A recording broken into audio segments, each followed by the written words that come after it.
மனசுல என்ன யோகியமான புள்ளைய பத்தி வச்சிருக்கதா நினைப்பா? என்னமா வீட்டு வாசலுக்கு வந்து எங்க அம்மாவை திட்டிட்டு வந்திருக்காரு.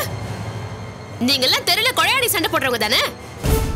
உங்களுக்கு எல்லாம் இவ கூட ரொம்ப சண்டை போட்டுட்டே இருக்கணும். அதுக்கு எங்க குடும்பம் தான் கிடைச்சதா? தெருல எத்தனை குடும்பம் இருக்கு, எத்தனை பேர் தெரியுறாங்க. அவங்க கூட எல்லாம் போய் சண்டை போட வேண்டியது தானே? எதுக்கு அனாவசியமா எங்க அம்மா கிட்டே வந்து ஒம்ம எடுத்துட்டு இருக்கீங்க?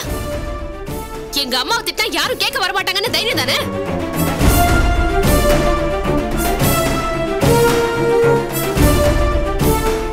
இங்க பாருங்க, உங்களுக்கு எனக்கு ஒண்ணுமில்ல, எல்லாம் அறந்து போச்சுன்னு சொல்லியாச்சு. அப்புறம் என்ன கர்மத்துக்கு ஏன் வீட்டு வாசல்ல வந்து நிக்கிறீங்க? வெக்கமா இல்ல உங்களுக்கு? என்ன பொண்ணு பத்தி வச்சிருக்கீங்க? வெக்கம், மானம், சூடு, சொரணை இதெல்லாம் இருக்கவே இருக்காதா? எத்தனை தடவை சொன்னாலும் என் வீட்டு வாசல்ல பிச்சைக்கார மாதிரி நிக்கிற உங்க பையன். வாய மூடி. என்ன ரொம்ப தான் பேசுற? நானும் போன போதுன்னு பாத்துட்டு இருக்கேன். கொஞ்சம் கூட மட்டும் மரியாதை இல்லாம பேசிட்டு இருக்க. நிறுத்துங்க. இதெல்லாம் வேற யார்கிட்ட வச்சுக்கோங்க. வேணாம்னு சொல்லிட்டோம்ல, ஒதுங்கி போக வேண்டியதானே? எதுக்கு எங்க அம்மா கிட்ட சண்டை எடுக்கிறீங்க? உங்க அம்மா என்ன ரொம்ப யோகியமா? தோ என் பொண்ணு கல்யாணத்தை நிறுத்துவேன்னு சொல்லிருக்காங்க. இதை கேட்டா எந்த அண்ணனுக்கு கோபம் வராது. உங்க அம்மா யோகியமா இருந்தா என் புள்ள வந்து உங்க வீட்டு வாசல் முன்னாடி நிக்க மாட்டான். யார பிச்சைக்காரங்கிற? அன்னைக்கு கல்யாண மண்டபத்துல பிச்சை கேட்டு நின்னது உங்க அம்மா. மறந்து போச்சா? சொல்லக்கூடாதுன்னு பார்த்தா சொல்ல வச்சிட்டியே. ரொம்பதான் சொல்லக்கூடாதுன்னு சொல்லிட்டு 1000 தடவை சொல்லிட்டீங்களே. நீங்க என்ன பிச்சை போட்டு நாங்க நல்லா வாழ்ந்துட்டோமா? உங்க குடும்பத்துல யாராவது நல்லா வாழ்ந்திருக்காங்களா? சொல்லுங்க பாப்போம்.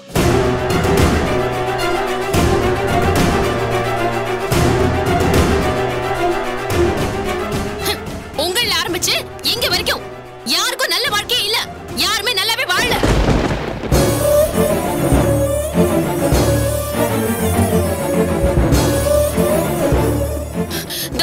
உங்க மொத பொண்ணுக்கு கல்யாணம் பண்ணி வச்சீங்களே, இவ நல்லா வாழ்ந்துட்டாளா?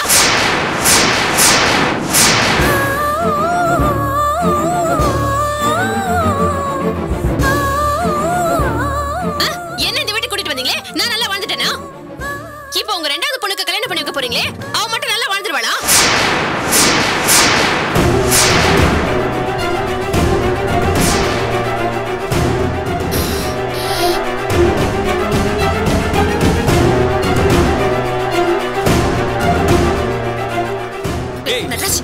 நானும் பாத்துட்டு என் தங்கச்சி பத்தி பேசுறது யாரு நீ? சும்மா என் தங்கச்சி பத்தி தப்பு பேசுறியா?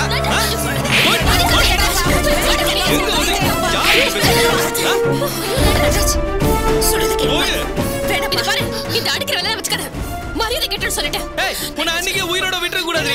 அன்னைக்கே செத்து போட்டோம் அப்படின்னு விட்டுருக்கணும். உங்க ஆத்தா அங்க இருந்து இங்க வந்து என் தங்கச்சிக்கு நான் நின்னுடும் சொல்வா. அதே பொறுத்து சும்மா இருக்க நானு.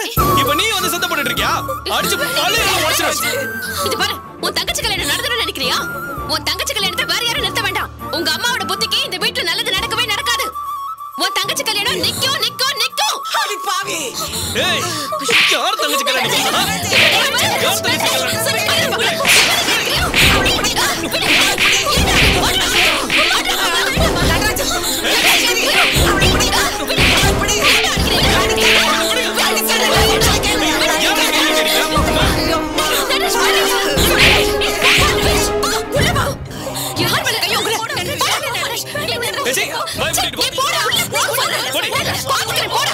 யார் தங்கச்சி கல்யாணம்?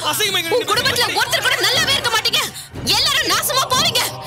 எம்எல்ஏ கை வச்சிட்டல, பாத்துக்கடா உன்னை. பாத்துக்கறேன். திவ்யா, முதல்ல இங்க இருந்து போ திவ்யா. உனக்கு சொல்ற கேட்டுக்கோ. நீ ரெண்டாவது கல்யாணம் பண்ண போறல, நீ நல்லாவே இருக்க மாட்ட. நாசமா போய்டுவ. வண்டி எடுங்கடா.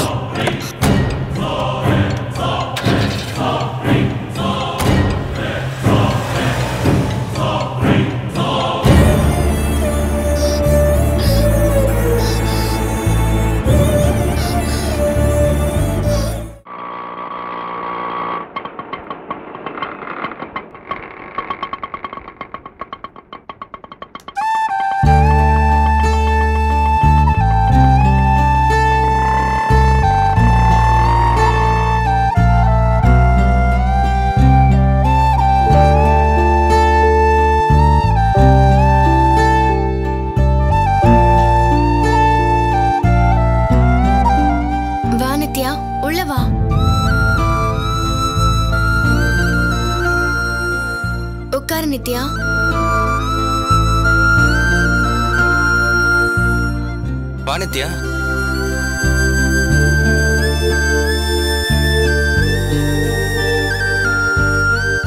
என்ன நித்யா, வீட்ல ஏதாவது பிரச்சனையா? உன் மெசேஜ் பார்த்த உடனே எனக்கு ரொம்ப கஷ்டமாயிடுச்சு. வீட்ல சண்டை போட்டுன்னு வேற சொன்னியா? உண்மையிலேயே எனக்கு எப்படி ரியாக்ட் பண்றதுனே தெரியல. உனக்கு மட்டும் ஏன்டி இப்படி எல்லாம் நடக்குது? சாரி நித்யா, இவ்வளவு பெரிய தப்பு நடந்ததுக்கு காரணமே நாங்க 2 பேரும் தான். ச்சே, எப்படி புத்தி இல்லாம இப்படி ஒரு விஷயத்த பண்ணணும்னு எங்களுக்கே தெரியல. நித்யா, உன் கால்ல வேணாலும் விழறேன், எங்களை மன்னிச்சிடு.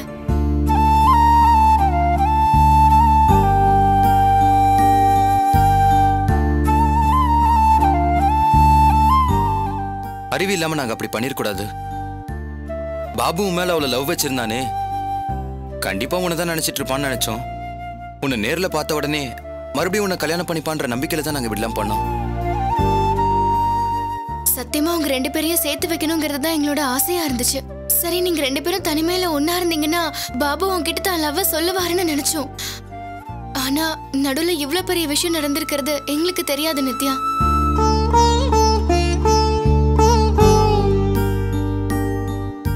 ஆனா ஒண்ணு நித்யா, பாபு மேலேயும் தப்பு இல்ல, அதை நம்ம ஒத்துக்கிட்டு தான் ஆகணும். ஏன்னா அவன் இவ்வளவு நாளா உனக்காக தான் வெயிட் பண்ணிட்டு இருந்தான். அதுக்கப்புறம் தான் ஏதோ நடந்து போயிடுச்சு. இப்பதான் நான் அவன்கிட்ட போன்ல பேசினேன். பாபுக்கும் மதிக்கும் நடக்க போற கல்யாணம் கூட அரேஞ்ச் மேரேஜ் தானா? பெரியவங்களா சேர்ந்து பேசிதான் முடிவு பண்ணிருக்காங்களா? ஆனா எதுவுமே நமக்கு தெரியாம போயிடுச்சு பாரு.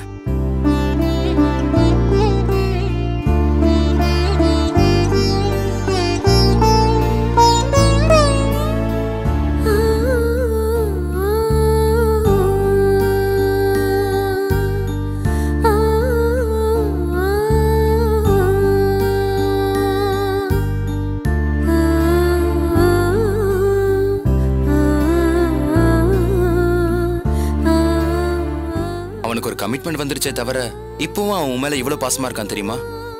இந்த மாதிரி நீ வீட்டுல சண்டை போட்டு வந்திருக்கன்னு தெரிஞ்சதுமே அப்படி துடிச்சு போயிட்டான். அவ வீட்டு விட்டு தனியா வந்துட்டா நான் சொன்னேன். அவ எப்படி தனியா இருப்பா அப்படி இப்படின்னு ஃபீல் பண்ணா. இங்க நீ வரேன்னு சொன்ன உடனே அவனுக்கு என்ன வேலை இருந்துச்சோ தெரியல, எல்லாத்தையும் விட்டுட்டு அவனும் இங்க வரேன்னு சொல்லிட்டான். என்னைக்கும் நீ பண்ண தப்பு உன்னை இன்னைக்கு இந்த இடத்துக்கு கூட்டிட்டு வந்து விட்டுருச்சு. சும்மா இருங்க, யாருங்க தப்பு பண்ணல? எல்லாரும் தான் தப்பு பண்றாங்க. ஆனா விதிய பாருங்க, இவளுக்கு மட்டும் இவ்ளோ பெரிய தண்டனையை கொடுத்துருச்சு. திரும்ப திரும்ப இதெல்லாம் பேசி அவ மனசை நம்ம நோகடிக்க வேண்டாம். பாபு வரட்டும், இதுக்கு என்ன முடிவெடுக்கலான்னு பார்க்கலாம்.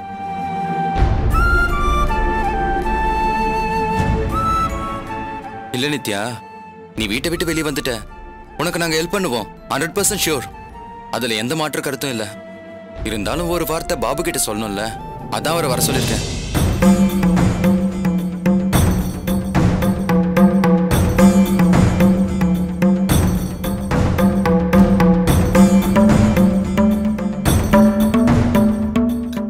இருடி, பாபு வரட்டும், பேசிக்கலாம்.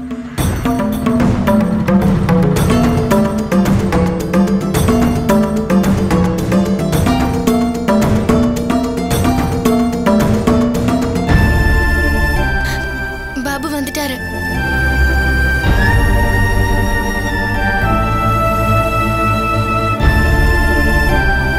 நித்யா,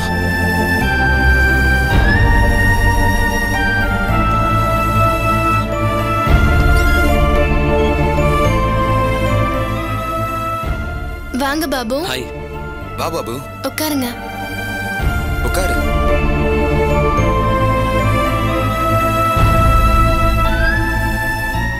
நித்யா வரலையா? எவ்வளவு நேரம் இங்கதான் இருந்தா. நீங்க வர சவுண்ட் கேட்டு உள்ள போயிட்டா.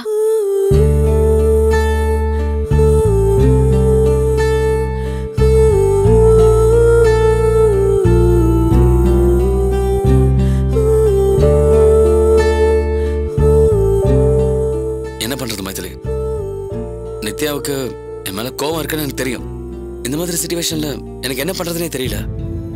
அவளுக்கு ஒரு கஷ்டம்னா உடனே என் மனசு கேட்க மாட்டேங்குது. இப்போ கூட மதிக்கிட்ட சொல்லிட்டு தான் நான் அவளை பார்க்க வந்தேன். நான் சொன்ன நித்யா புரிஞ்சுக்குவா. நான் போய் பேசிட்டு வந்துடுறேன்.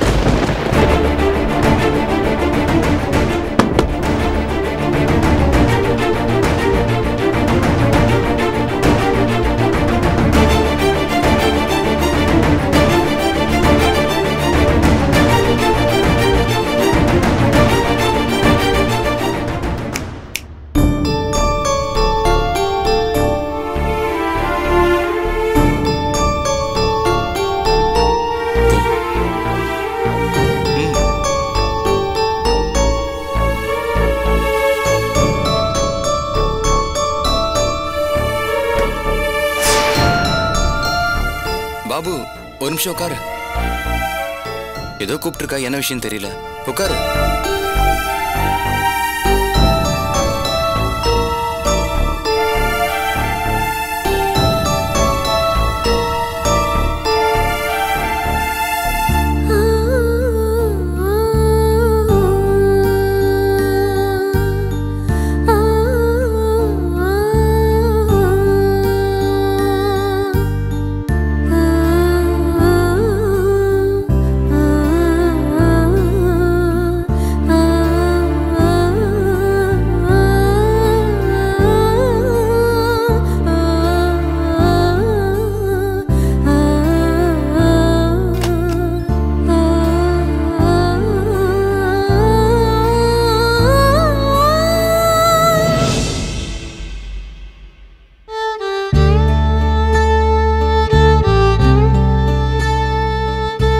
பாபு, தயவு செஞ்சு எந்த சூழ்நிலையிலையும் இனிமே நம்ம 2 பேரும் பாத்துக்க வேண்டாம்.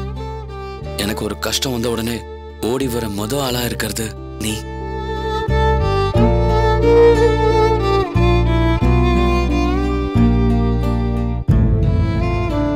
அத பாக்குறப்போ எனக்கு ரொம்ப சந்தோஷமா இருக்கு. இது ஒண்ணு போதும் பாபு. இந்த ஜென்மத்துல எனக்கு ஏதாவது பண்ணணும்னு நினைச்சா வாழ்க்கையில இனி என்னைக்குமே என்ன நேருக்கு நேர் சந்திக்க வேண்டாம்.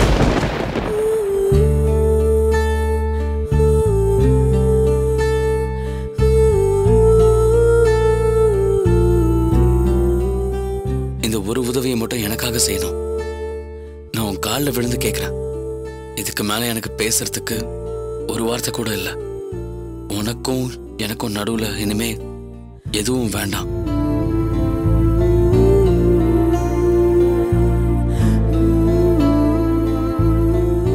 பேச வேண்டாம், பார்க்க வேண்டாம், எதுவுமே வேண்டாம். ப்ளீஸ் புரிஞ்சுக்கோ.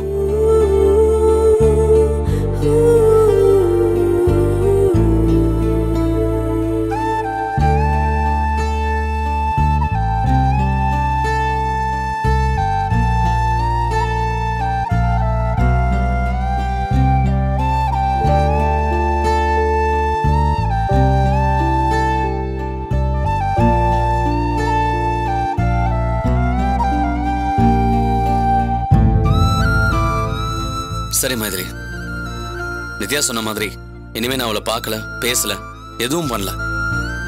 அவளுக்கு எந்த தொல்லையும் கொடுக்க விரும்பல. ஆனா வீட்டை விட்டு அவ வெளியில வந்து கஷ்டப்படுறத நினைச்சாதான் என்னால தாங்க முடியல. நான் நம்ம கம்பெனில பேசியிருக்கேன். நான் போறதா இருந்த அந்த ஃபாரின் வேலைய நித்யாவுக்கு வாங்கி தரேன். அவ போறாளா இல்லையா அதை மட்டும் கேட்டு சொல்ல. போய் கேளு. ஒரு நிமிஷம்.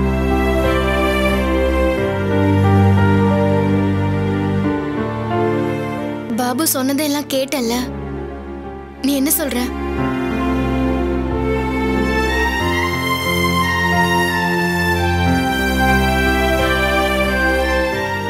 அவ போறாளாம் பாபு. ஓகே, ரொம்ப சந்தோஷம். நான் இமீடியட்டா அதுக்கான வேலைகளை பண்ணிட்டு வரேன். சரி பாபு, வரேன். இல்லை, போயிட்டு வா. வரேன் மைதிலி.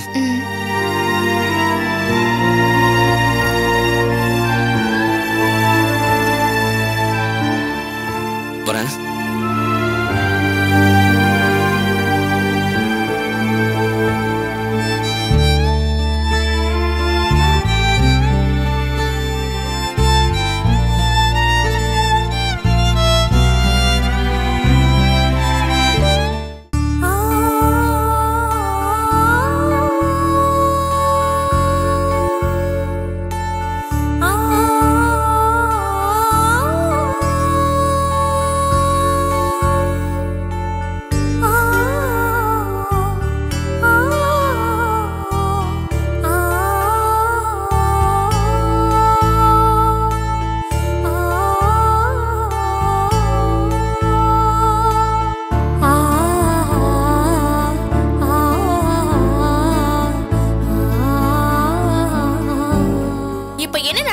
எல்லாரும் இப்படி இருக்கீங்க.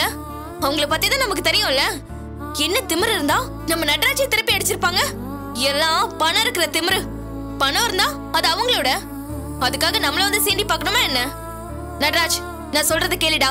இனிமே அவங்க நமக்கு வேண்டாம். ஏ சூர்யா, வாய மூடு. உன் அண்ணனுக்கு நல்லது செய்யறேன்னு நினைச்சிட்டு குடும்பத்தை கலைக்க நினைக்காத. பாட்டி, இனிமே சேர்றதுக்கு என்ன இருக்கு? எப்ப அவ என் தம்பிய கை நீட்டி அடிச்சாலோ, இனிமே யார் சொன்னாலும் நான் அவளை மன்னிக்க மாட்டேன். இந்த வீட்டுல சேர்த்துக்க மாட்டேன்.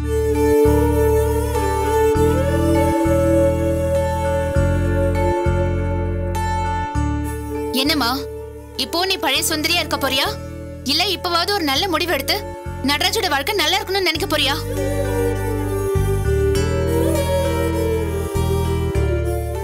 சத்தியமா சொல்றேமா, இதுக்கப்புறம் இவ திவ்யா கூட சேர்ந்து வாழ முடியாது.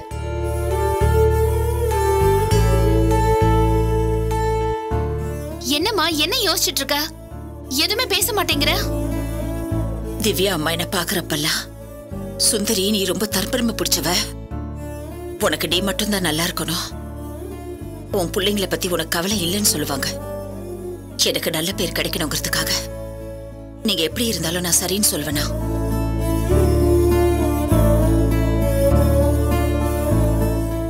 நினைச்சு பார்த்தா அதுவும் ஒருவேளை உண்மைதானோ?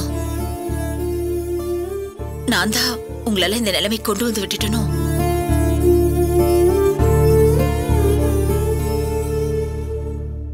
எனக்கு நான் நல்லவங்கிற பெருமை இருந்தா போதுமா, வேற எதுவும் வேண்டாமா? அவங்க சொன்னது இப்பதான் மதி எனக்கு புரியுது. அவங்க சொல்றது சரிதான். எல்லாமே என்னாலதான், எல்லாம் என்னாலதான். மா, ஏமா இப்படி எல்லாம் பேசுற? பின்ன என்ன மதி, நடராஜோட அம்மா இதே வேற ஒருத்தியா இருந்திருந்தா அவ புள்ள மேல திவ்யா கை வச்சுட்டு உசுரோட திரும்பி போயிருப்பாளா?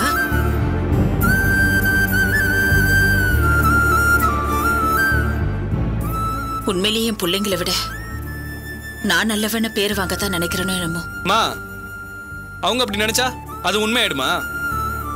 அவங்களுக்கெல்லாம் புத்தியே அப்படிதாம்மா. அதை போய் நினைச்சு ஃபீல் பண்ணிட்டு இருக்கீங்க. விடுங்கம்மா. எனக்கே அப்படிதான்ப்பா தோணுது. மா சும்மா இருங்கம்மா. யாருக்குமே கிடைக்காத ஒரு அம்மா நீங்க எங்களுக்கு கிடைச்சிருக்கீங்க. சரி, நாங்க சின்ன குழந்தையா இருக்கும்போது எங்க அப்பா இறந்து போயிட்டார்ல, அதே மாதிரி அவங்க புருஷன் இறந்து போயிருந்தா நீங்க எங்களை கஷ்டப்பட்டு வளர்த்த மாதிரி அவங்க பொண்ணுங்களை வளர்த்துருப்பாங்களா?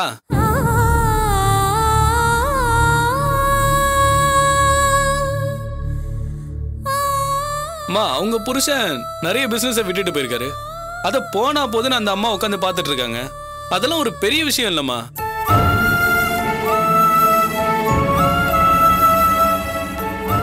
அவங்களாம் உங்களுக்கு கால் தூசி கூட வர மாட்டாங்க. அதை போய் பெருசா நினைச்சு பேசிட்டு இருக்கீங்க. விட்டு தள்ளுங்கம்மா. ஏப்பா நடராஜ், இவ்வளவு அறிவா பேசுறியே, அப்புறம் எதுக்கப்பா அவ வீட்டுல போய் சண்டைக்கு நின்னு பதிலுக்கு அவ வந்து இங்க மல்லு கட்டி இதெல்லாம் தேவையாப்பா? பாட்டி, திரும்ப திரும்ப அதையே பேசுறதுல எந்த அர்த்தமும் இல்ல. இதுக்கப்புறம் எந்த சூழ்நிலையிலையும் யாரும் இதை பத்தி பேச வேண்டாம்.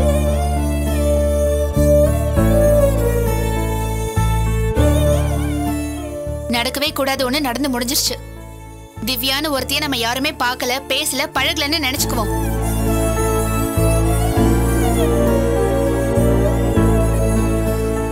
அவ பாட்டுக்கு பேசுறதெல்லாம் பேசிட்டு வீட்டுல போய் நிம்மதியா உட்காந்துருப்பா. நாம அவ பேசுனதையும் நினைச்சு எதுக்கு நொந்து கிடக்கணும்? ஆமாப்பா, நீ இப்படி மன கஷ்டத்தோட உட்கார்ந்துருக்காத. அதை என்னால தாங்கிக்க முடியாது. இப்ப நானே சொல்றேன்பா, திவ்யாவை உன் மனசுல இருந்து தூக்கி போட்டுரு. வேணா, இனிமே அவங்களுக்கும் நமக்கும் எதுவும் இல்லை.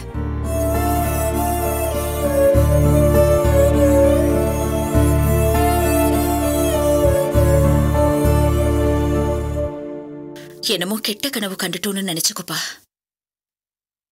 எல்லாத்தையும் மறந்துட்டு நீ போய் உன் வேலையை பாரு.